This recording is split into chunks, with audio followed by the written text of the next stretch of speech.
Hello everyone and welcome to this new episode of Driven by Drivers. My name is Wouter and today I'll be getting a new haircut.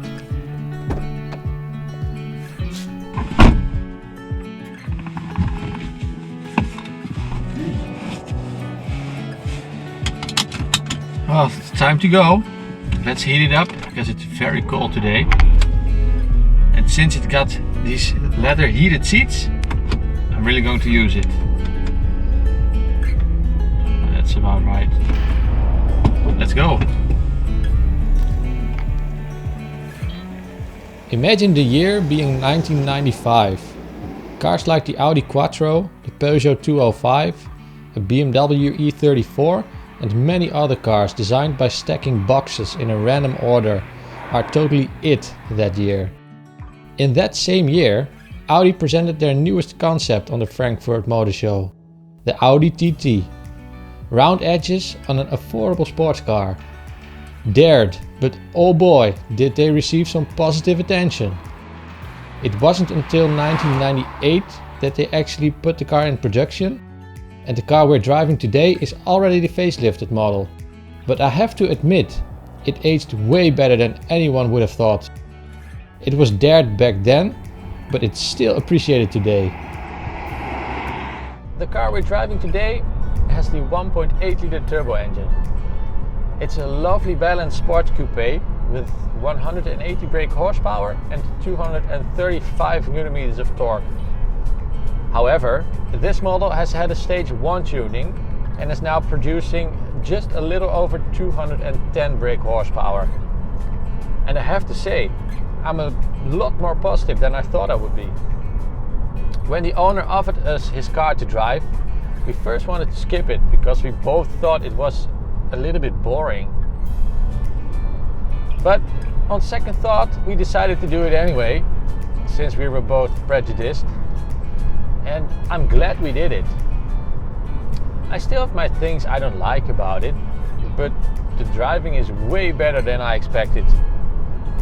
The ride is balanced and the power to weight ratio feels way better than the numbers made me expect it to be. The original 0 to 100 kilometers an hour is 7.8 seconds and the factory top speed is around 228 kilometers an hour, but it doesn't feel like that at all. It's actually quite relaxed car to drive, and as a sports coupe it does not disappoint me.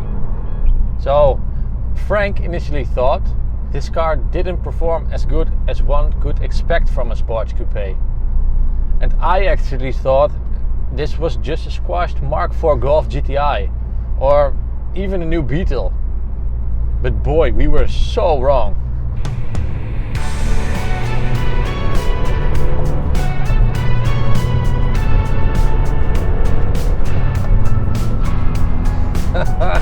This car really makes you work, and it's so different from a Mark IV Golf.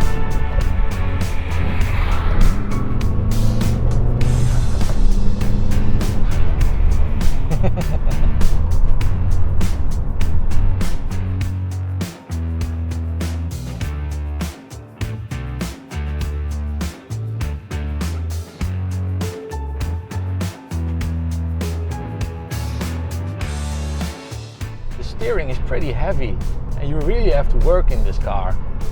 It's also super direct and it's very responsive. The clutch and the gear lever are also pretty heavy, and all of a sudden you totally understand why you always have those 4 rings in your rear view mirror. You just want to keep going, you just want to keep pushing it to the edge. It really invites you to. No, it demands you to keep pushing.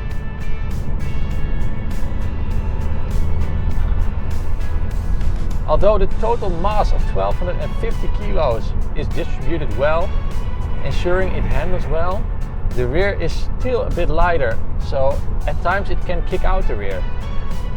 But still, you can really tell this car is based on a front-wheel drive hatchback. So, about the looks.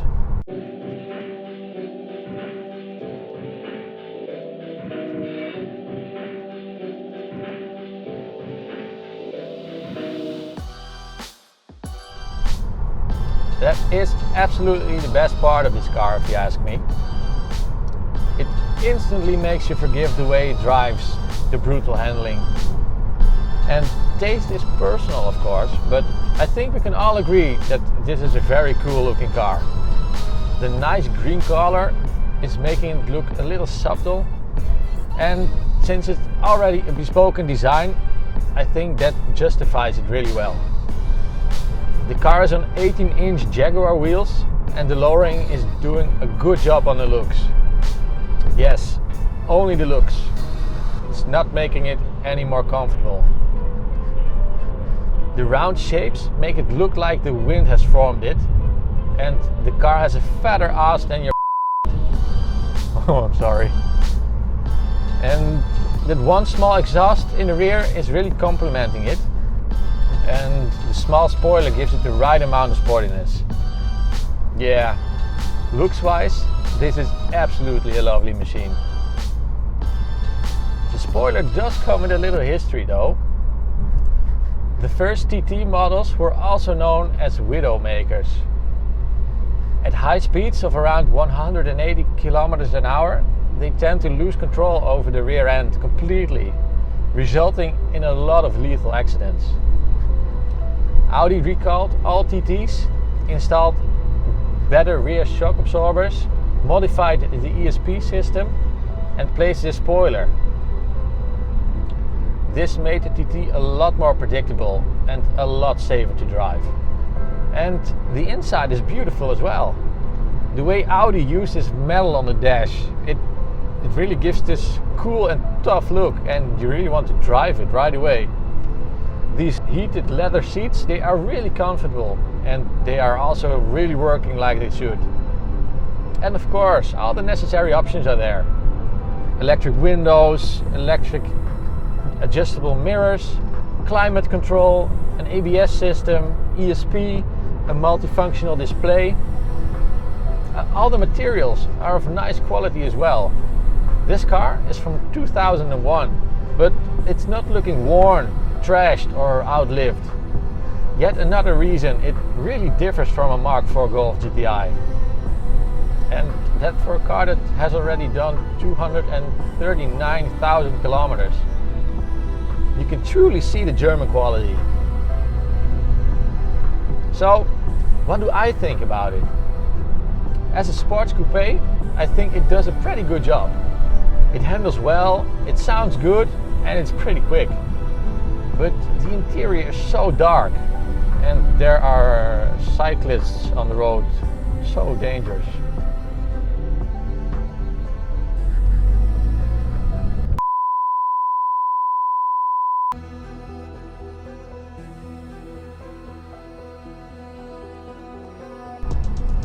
But the interior is so dark, and in combination with that low roof and somewhat long windows, it doesn't really give me a good overview of the road. And it's not practical, like not at all. But that's why it's a sport coupe, right? Would I own one myself? Well, not as a daily driver, but for a fun weekend, a cruise with friends, or a nice road trip, I would definitely pick this car.